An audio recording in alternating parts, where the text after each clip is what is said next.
Hello, my name's Stephen Lee, and I'm going to teach you how to tie-dye tons of shirts.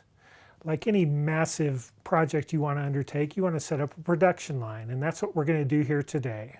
When we tie-dye with reactive type dyes, the first thing we always do is soak our shirts in a solution of water and soda ash.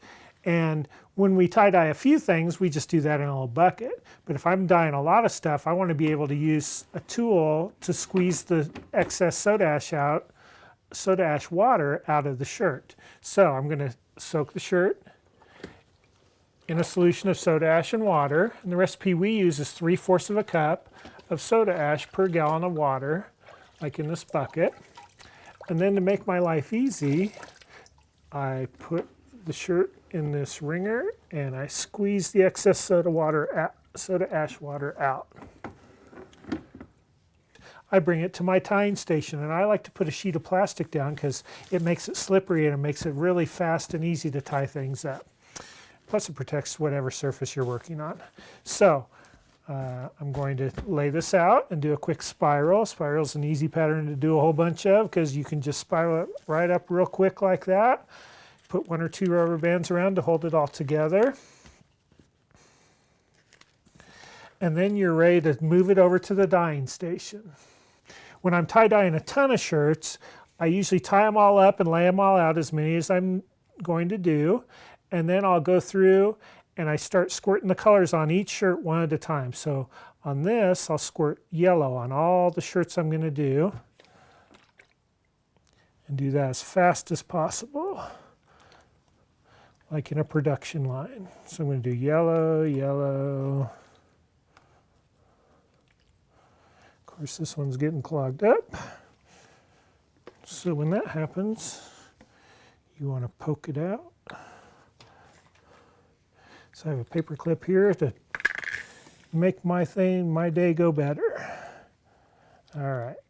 So I'm putting the dye on in a typical, like a piece of pie, where I'm squirting yellow in like a piece of pie.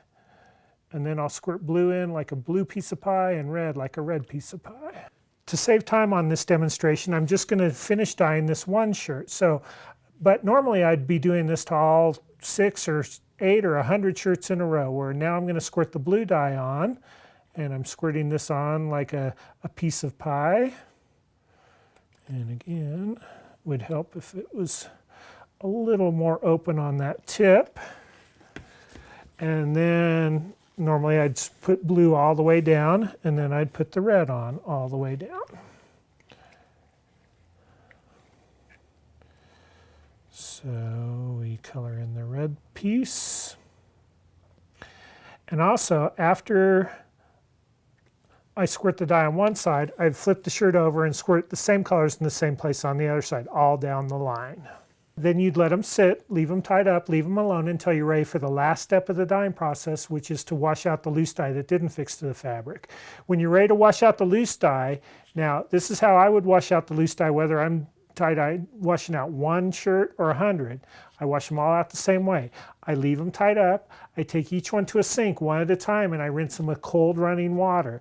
And a lot of loose dye comes off the fabric, and that's normal. And I rinse out most of the loose dye by hand. Then I untie them. I take them to a washing machine filled with warm soapy water, and I untie the shirts and throw them in the washing machine that's filled with warm soapy water. And if you rinse out most of the loose dye first by hand, then you can throw a whole bunch of shirts all together in the washing machine and finish washing out the loose dye there. So now you know how to do a whole bunch of tie-dyes.